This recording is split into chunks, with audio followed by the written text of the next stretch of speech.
Hi! I'm going to talk about finding a literary agent.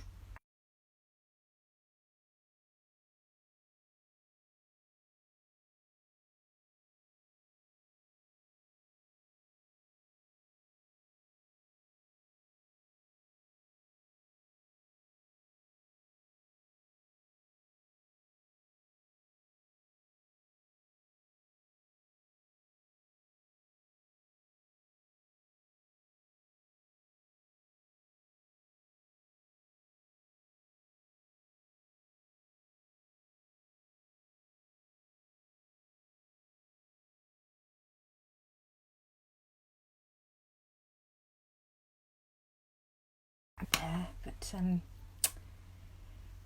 anyway, I don't know if anyone caught a glimpse of my dog, but I have a new dog, and if we are interrupted today, I apologise because she can be a little bit demanding. She's a 9-week-old Labrador puppy.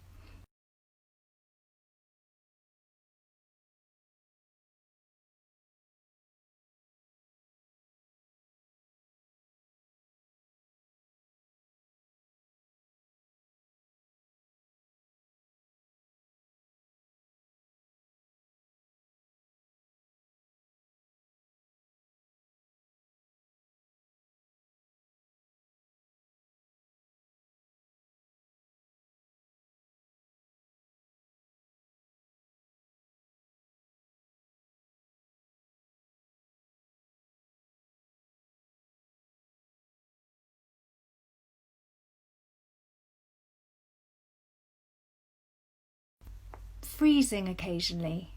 Give me a thumbs up. Something went wrong. Something did go wrong. But is it all right now? Can everyone hear me? I'm going to press on. I think it's working fine.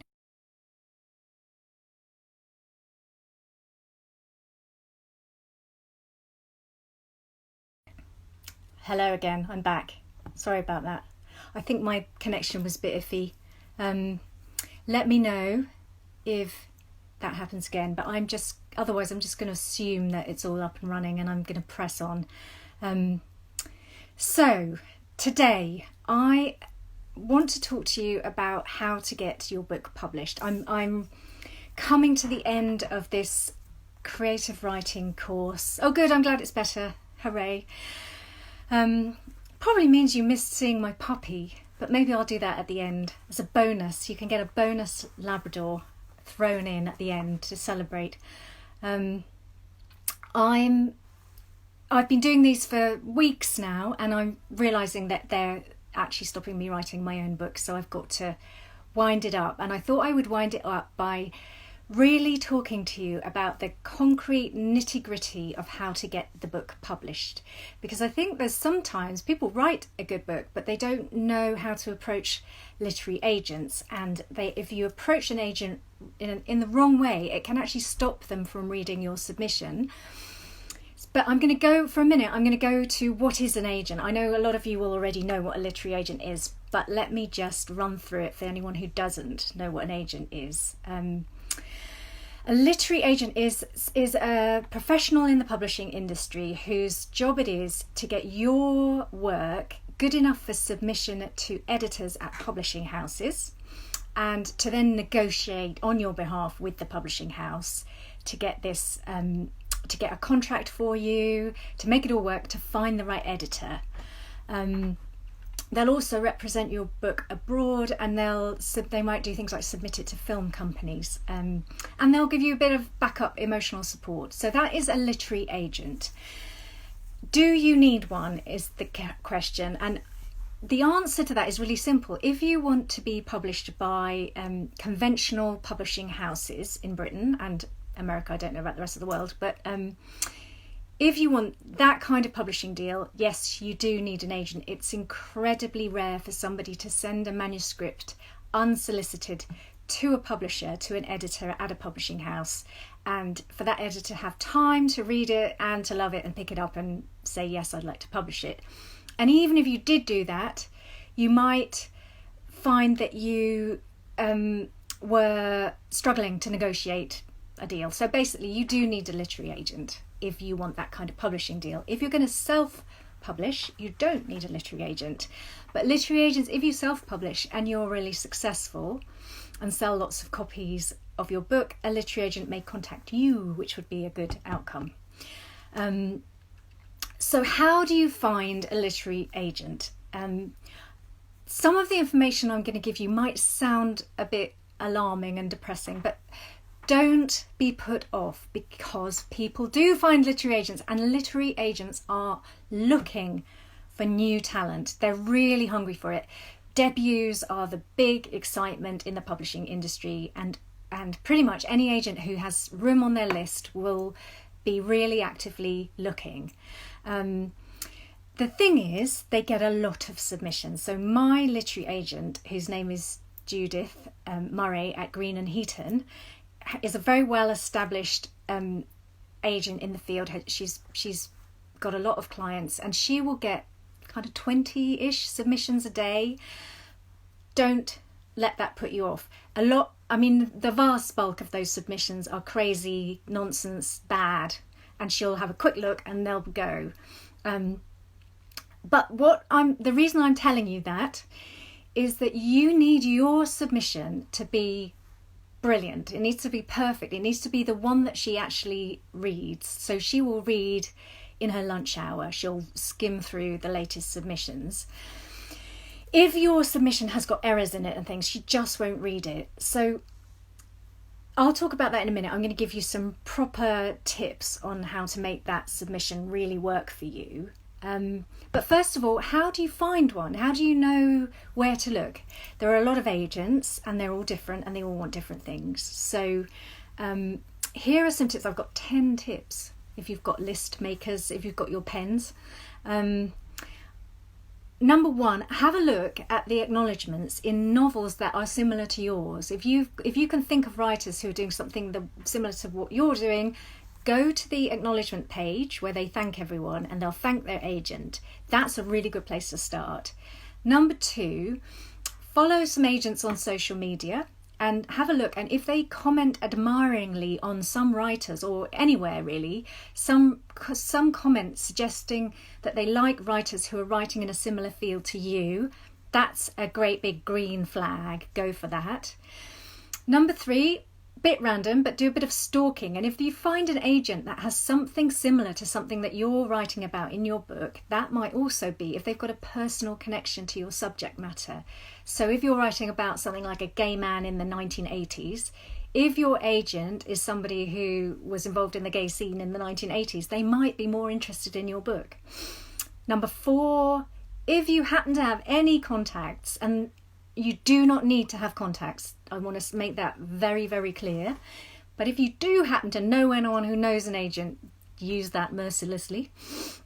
Number five, have a look at, if you look at a big literary agency, there will be usually some younger, newer agents, and they're the ones who are going to be building up their lists, and they're the ones to look for, because they'll be actively sweeping around looking for new authors. Number four, go and look at some of the big agencies on Twitter or Facebook, because they often ask for submissions. They have Curtis Brown, the big agency, has Twitter pitch days where they're actually asking people to send them stuff, and that's an immediate kind of open door. It's an open goal. Go for it. Number seven, can you do a creative writing course of some sort? And I know that a lot of people can't because they're very expensive. But there are some shorter ones that aren't quite so horrifically expensive. Curtis Brown, the agency, they do shorter creative writing courses, some of them online. Faber, there's the Faber Academy, they do some. And the Arvon Foundation do these week-long courses. Those kinds of things are not only really good for your writing, they are a really good way of getting information about agents, getting tips on who to look for, and then some of the courses actually introduce you to agents that way. And also agents might be a little bit more interested in you if they think you've done one of these courses. Some of the courses actually have bursaries, and I think they're also looking to change things a bit more. So that's a good place to start, but don't despair if you can't. They're really expensive, and tons of people can't do them and still get an agent, so don't worry about that. Again, number 8, try and enter some competitions. I judged a competition with Psychologies magazine and an editor from Quercus Publishing, and it was a Be the Next Bestseller competition. Those are really, there's a bit of a long shot, but those are really good ways in if you can do it, or short story prizes. And you can then mention that when you approach an agent. Another place to go is the Jericho Writers, and I'm going to try and do a link if I can figure out how to do that. I'll put a link at the bottom, but Google Jericho Writers, and they have these conference days. I guess they're doing them virtually at the moment. That's another really good way. People kind of meet agents at the bar, and I guess at the virtual bar, whatever they're doing now. That's 9 tips, and I've realised that I haven't got a number 10, but I'm sure I'll think of one later. So 9 tips for actually pinpointing the agent, because there's no good just blanket random sending to loads of agents. You're wasting your time. You need to really pinpoint. Oh, I've thought of number 10, the Writers and Artists Yearbook. That is your resource. That's where you need to go. It has a breakdown of all the agents and what their kind of things they're looking for and their contact details. Right, so how do you approach one? The absolute number 1 big top tip is look at the guidelines. They will have on their website some information that says this is what we want. And if you do send them stuff they haven't asked for, they'll be annoyed, and you don't want to start your relationship with them being irritated because they've got so many other submissions they won't even bother potentially. So most of them they want you to do a little querying email that gives them a bit of information about you and your book.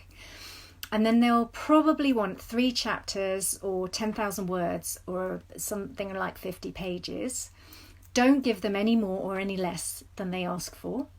And they're going to probably want a synopsis, and that is a summary of what happens in your book. And I'm going to talk a little bit about that in a minute, because getting the synopsis right is very, very important, and it's really hard to do. Writing synopsis, I find it a nightmare, but I've got some tips. Right, I'm going to give you 3 tips for submitting. The first tip is to do with your email that you're going to send them with your novel attached. You have to be brief in that email. If you think about what I said at the beginning here, which is that they're getting numerous submissions every day, they haven't got time to read a vast email. You want to put if you've got any kind of writing credentials, like you've worked in advertising or you've won a prize or you've done a course, put that up front. Just maybe make it up no more than about 4 sentences long. Have a little bit about you and a little bit about your book, and like a 1-sentence elevator pitch about your book. I've talked about elevator pitches elsewhere and in these classes, and it's really good. Just hone down what makes your book really interesting. So that's the email. You can ask me some questions if you've got questions about that. Ask me those in a bit.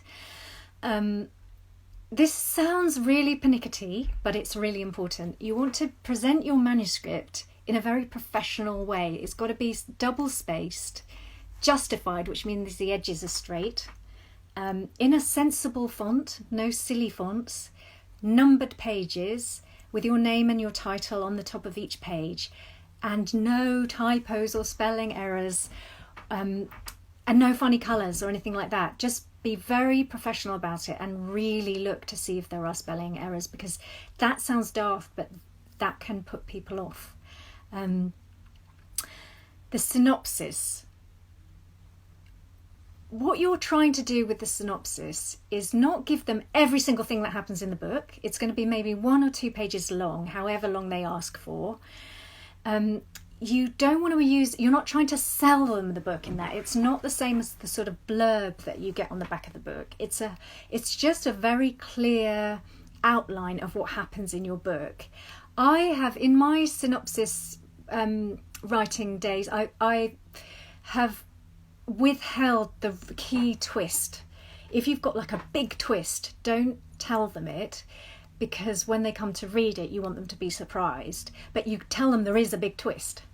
But basically, keep it very simple and don't try and big it up and make it sound amazing. But make it sound amazing in a subtle way. That's why I say writing synopsis is really tricky. Expect it to take you a while. Write it, walk away, come back to it the next day, that sort of thing. Because I can't really overestimate how important it is to get these things right. Okay, things that are going to put agents off before they've even read your submission. The tone of your email, it's all a bit subtle here, but if you write a kind of gushing email full of emojis and exclamation marks that is in any way showing off or being sort of falsely modest, that's going to put them off. Again, it's to just keep it really simple. State who you are, give your credentials, brief sort of exciting sentence or two about your book, and then trust that they will look at what you've got. In that email, don't spell anything wrong. So another thing that's going to put them off is errors. If you get their name wrong, or if you get the name of the agency wrong, if you spell it wrong, if you talk about authors they represent that they don't represent, those sort of things will potentially they'll bin it before they've looked at it, which would be a big shame. And number 3, gimmicks. I've spoken to quite a lot of agents, and over the years they get people sending them bonkers things, thinking that it will attract their attention, like, you know, having to unwrap packages to get to the manuscript, or including a free gift, or making their own marketing materials, or making a fake book jacket or something. None of that will do any good. In fact, I think it's going to mostly do the opposite. So don't do that. What they're looking for is good writing. So finally, if they turn you down, and you will almost certainly be turned down by some agents, that's the brutal truth of it, is that go into this expecting a lot of rejections, because what you need to do, you need to see this as a sort of project. You need to think in terms of, you're going to submit to maybe 20 or 30 agents potentially, not all at once. You might submit to 5 at a time and get their responses back before you submit to another 5. But you will, most people do get some rejections. If you get a rejection, don't write to the agent saying why they've made a mistake, because you might ultimately, they might not want this book, but they might want another book that you've written. Don't get into anything with them. Just be gracious and say thanks. So I think that is pretty much, I think that covers agents. If you've got any questions, ask them here. Let's have a look. My cover email I've been sending is just less than a page long, because that's what it said in the Artist and Writer's Yearbook. But now wondering if I've done it wrong. You see, I would not write a covering email that's a page long. I think that's very long, and I don't think most agents, have got the time to read something like that. I think you want to make it really short. When I approached my agent, I think I probably had a little paragraph about myself and the book. Don't waffle. They haven't got time. Are there any other questions? I can't see any. Ask me if you've got anything else. Otherwise, I've obviously been so efficient and I've covered everything. I've got all of this and a bit more on my website. So you can have a look there. I've got lots of tips, things to do, things not to do. one of the things that I think we have talked about in other sessions was getting it into the right shape before you send it.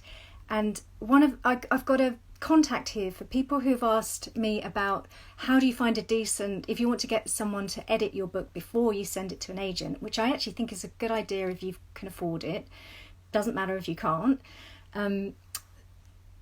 My old creative writing professor, who is absolutely brilliant, he and his daughter, who was a literary agent or an editor, I think she was an editor for a long time, they've set up a literary consultant, and it's called francisliteraryconsultants.co.uk. So if anyone's looking for that kind of thing, they are brilliant. And also I know of at least one other, so feel free to contact me.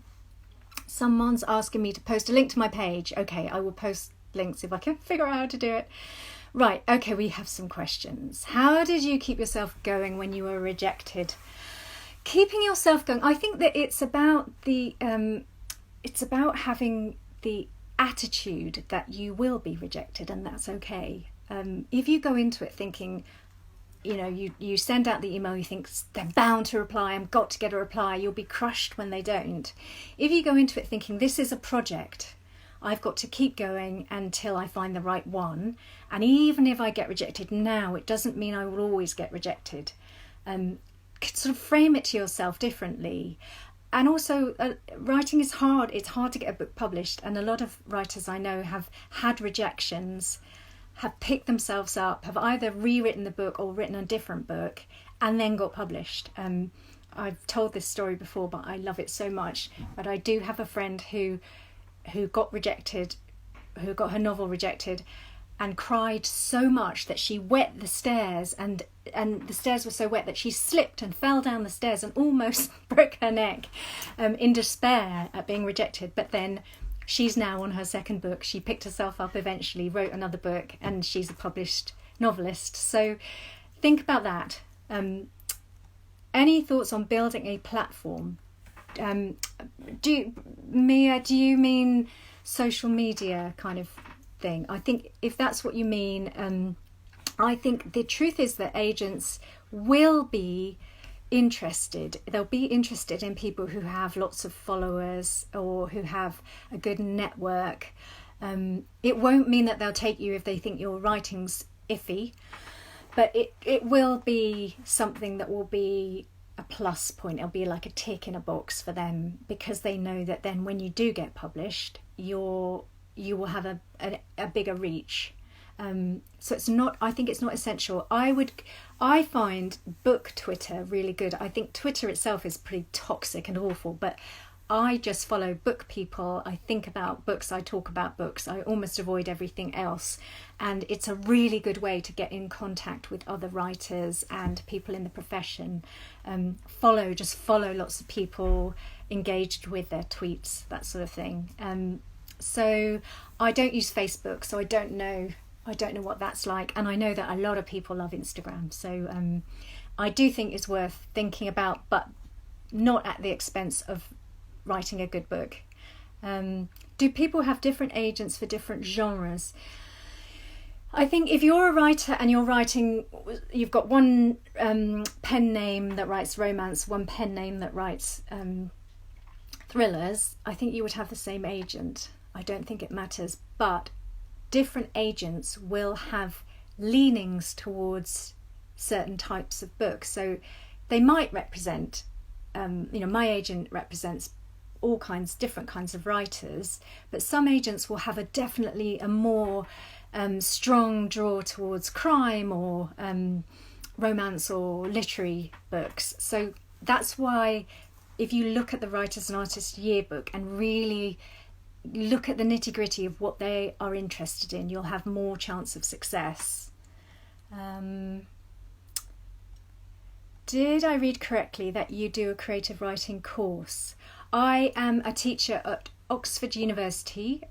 They have a master's degree, which is 2 years, and I'm a tutor on that. And I have done some guest tutoring at the Faber Academy, which is really good, and at Arvon Foundation. I should probably post a whole bunch of links. Maybe I've got them on my website. I'll have a look. Find a ghostwriter. I'm afraid I can't answer that. I don't know. It will depend on what you're writing, and I don't know. I have ghostwritten some stuff, but that was through just having been a journalist and being approached. Sorry. How about if you write different books? Is that a different agent? So, for example, I've self-published an e-travel book, a self-help book on mine. I think you should just go for the agent. If you've written a book and you want it to be published, think about that book alone, the most recent book that you want to get published, and look for an agent that is interested in that book. That's really all that matters. Is there a stigma among agents about authors who have previously self-published? No, I honestly don't think there is. I think authors, if you've previously self-published, particularly if the book's done well for you, some agents are actively seeking people who have done well like that, and I don't think it will count against you particularly. I don't think that matters. I wouldn't bang on about it. In fact, to be honest, I think if I was submitting, unless I'd done a self-published book that had done really well and had sold more than 5,000 or 10,000 copies, I think I might not mention it. I don't think you need to mention it. Somebody's just asked about the number of sales. I think if you've sold, I'm not sure. I may be about to sort of say stuff that's rubbish. I would say maybe if you sold 10,000 copies, 10,000 copies, I don't know. Definitely more than 5,000. Sorry, I'm not very good on the whole numbers thing. Great, okay. I think we've got to the end, and I hope that was helpful. It's been very much fun doing these weekly things, and thank you all for coming and asking such great questions. Come and follow me on Twitter, if you're on Twitter, which is @LucyAtkins, or on Instagram here, I'm at Lucy Atkins Writer. If any of you happen to have bought and read my book, please review it somewhere, because that really makes a difference. And I think I might be doing some live sessions with other authors, a sort of like a book club, writing club thing where I talk to them about writing. So I don't think this is the last that you're going to see of me. But it's been really fun, and I'm really glad that so many of you have found it helpful. And I did promise you a bonus Labrador puppy to say goodbye with. I think she's fast asleep. Let's have a look. Can you see bonus Labrador? Where is she? Oh, I don't know if you saw her, but there she is. Thank you so much, and I'm sure I'll see you again on one of these lives doing something else. Okay, bye.